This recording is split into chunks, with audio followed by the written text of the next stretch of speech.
Jumpa lagi dengan cerita Yuda. Sebelum Yuda menceritakan kisah hantu, jangan lupa klik subscribe supaya kamu selalu update dengan video-video hantu terbaru dari kami. Terima kasih. Yuda, seorang pemuda dengan masa lalu kelam, tersesat di dalam hutan rimba yang dianggap angker oleh penduduk sekitar. Hutan itu menyimpan rahasia gelap tentang jiwa-jiwa yang tak tenang. Dan Yuda harus berhadapan dengan makhluk-makhluk mengerikan yang menuntut pengakuan atas dosa-dosanya. Malam itu, Yuda memutuskan untuk melintasi hutan rimba, meskipun banyak yang memperingatkannya tentang legenda menyeramkan yang melingkupinya. Angin dingin berhembus, membawa suara-suara aneh dari kedalaman hutan. Saat melangkah lebih dalam, Yuda mulai mendengar suara langkah kaki lain di belakangnya. Namun, ketika ia berhenti dan menoleh, tidak ada apa-apa selain keheningan yang mencekam. Di tengah jalan, Yuda menemukan sebuah pohon besar yang terlihat tua, dengan akar menjalar di tanah seperti tentakel. Dari pohon itu terdengar bisikan-bisikan kecil, seolah-olah memanggil namanya. Ketika mencoba memeriksa akar pohon itu, Yuda menemukan sebuah tengkorak manusia yang terkubur setengah di dalam tanah, dengan gigi-gigi yang masih utuh. Ketika Yuda melangkah mundur, ia melihat sosok seorang wanita berdiri di kejauhan. Wanita itu tidak bergerak, hanya memandang dengan mata yang menyala merah di tengah kegelapan. Yuda menahan napas saat wanita itu mulai melangkah mendekatinya. Langkahnya pelan, tetapi setiap kali Yuda berkedip, wanita itu tampak semakin dekat. Dari segala arah, Yuda mulai mendengar suara-suara. Tertawa, menangis, berbisik. Semuanya berbaur, memenuhi udara malam yang dingin. Hutan kini terasa hidup. Yuda tak tahan lagi. Ia berlari tanpa arah, menerobos semak belukar dan akar pohon.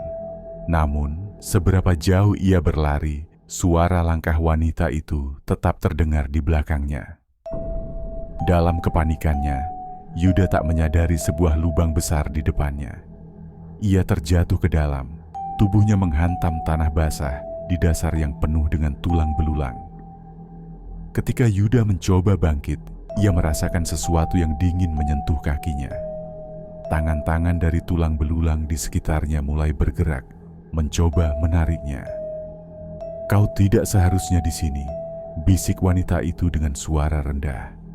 "Ini adalah tempat kami, dan kau telah mengganggu kami." Yuda merasa tubuhnya semakin lemah. Tiba-tiba, kepala Yuda terasa berdenyut. Dalam kegelapan, ia melihat kilasan-kilasan masa lalunya, kecelakaan tragis, sebuah pengkhianatan, dan wajah-wajah orang yang pernah ia tinggalkan.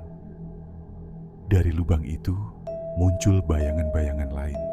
Mereka semua adalah korban dari dosa-dosa Yuda. Wajah mereka penuh luka, tangan mereka menunjuk ke arahnya, menuntut keadilan. Yuda berteriak, mencoba melawan kekuatan yang mengikatnya.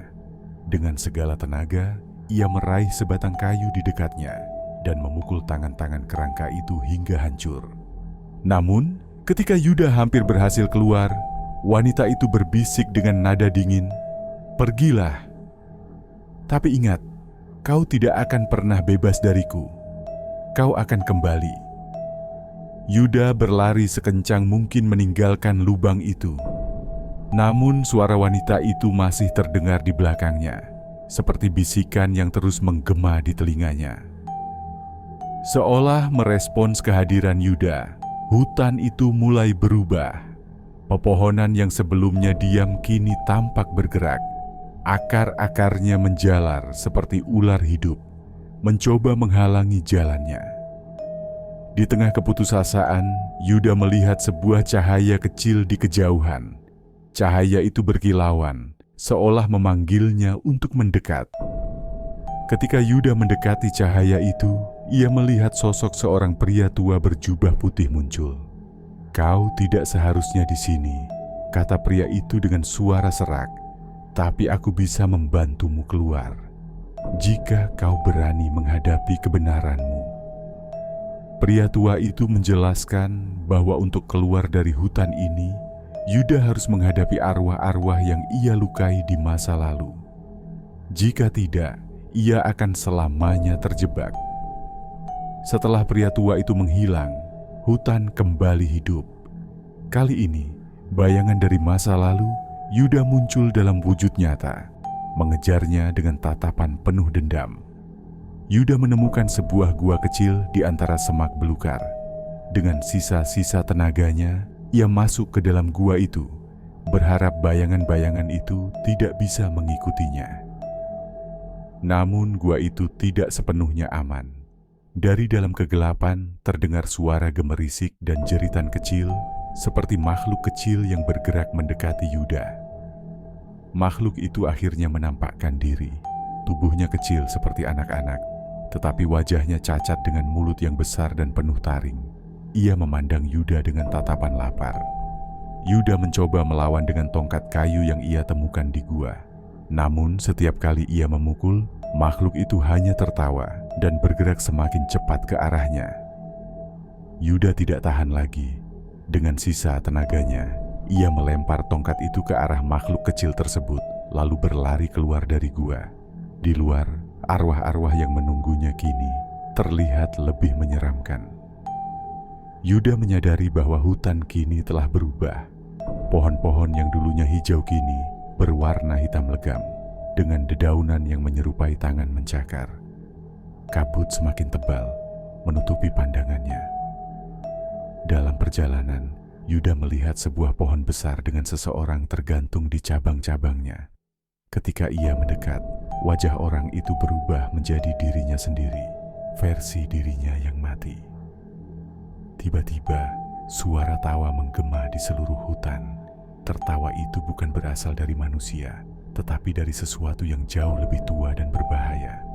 Dari kegelapan muncul sosok besar, tinggi, dan menyerupai manusia, tetapi kulitnya penuh luka bakar dan matanya seperti bara api.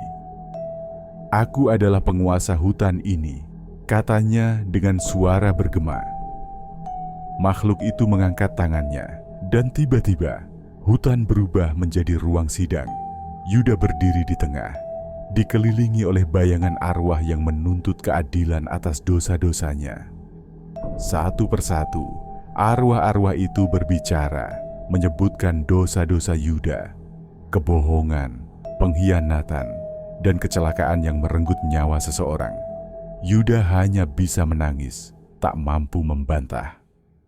Penguasa hutan mendekati Yuda, lalu berkata, "Kau akan membayar dengan nyawamu, atau kau bisa menerima kutukan ini selamanya." Pilihan Yuda adalah antara kematian atau penderitaan abadi. Namun Yuda tidak mau menyerah.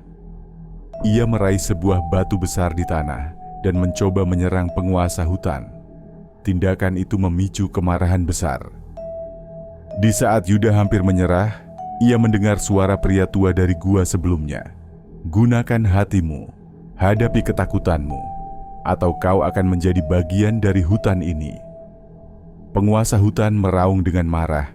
Suaranya menggema hingga membuat pohon-pohon bergetar. "Kau pikir cahaya itu bisa menyelamatkanmu?" teriaknya. Ia mulai memanggil kekuatan gelap yang menguasai hutan. Yuda menyadari bahwa ia harus melawan, bukan hanya untuk dirinya sendiri, tetapi untuk menghentikan kutukan ini. Dengan tekad yang bulat, ia mengalihkan energi dari dalam dirinya, mengarahkan cahaya itu ke penguasa hutan. Namun, saat pertarungan berlangsung, Yuda mulai melihat kilasan masa lalunya. Ia mengingat kecelakaan yang ia sebabkan. Sosok pria tua yang ia tabrak dan tinggalkan di jalan itu adalah penjaga hutan ini. Yuda berlutut, menghentikan serangannya. "Aku salah. Aku pantas dihukum," katanya dengan suara gemetar. Cahaya di dadanya mulai menyusut dan ia menundukkan kepala di depan penguasa hutan. Melihat ketulusan Yuda, penguasa hutan perlahan menurunkan tangannya. "Kau mengakui dosamu, itu cukup. Tapi hidupmu tidak akan kembali sama," katanya sebelum menghilang bersama arwah-arwah lain. Yuda menyadari bahwa dirinya kini bukan lagi manusia biasa. Ia telah terikat dengan hutan ini. Setiap langkah yang ia ambil meninggalkan jejak yang bersinar, seolah ia menjadi bagian dari kehidupan di dalamnya. Setelah berhari-hari tersesat, Yuda akhirnya keluar dari hutan. Ia melihat sebuah desa kecil di kejauhan, tempat ia berharap bisa memulai hidup baru. Sebelum meninggalkan hutan sepenuhnya, Yuda mendengar suara berbisik dari arah pepohonan. "Ingatlah, kau masih terikat. Jangan pernah kembali," suara itu memperingatkan. Di desa itu, Yuda mulai membangun hidup baru.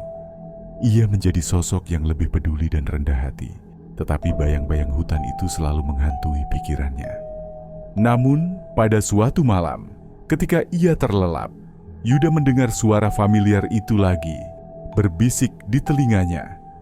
"Waktumu akan tiba, Yuda." Bisikan itu membuatnya sadar bahwa kisah ini belum sepenuhnya berakhir. Setelah mendengar bisikan itu, malam-malam Yuda dipenuhi dengan mimpi buruk. Dalam mimpinya, ia selalu kembali ke hutan rimba. Hutan itu kini tampak lebih hidup, penuh dengan makhluk-makhluk mengerikan yang memanggil namanya. Pagi harinya, Yuda bangun dengan tubuh gemetar. Ia keluar rumah dan melihat sesuatu yang aneh. Kabut tebal mulai turun ke desa, sama seperti yang ia lihat di hutan sebelumnya.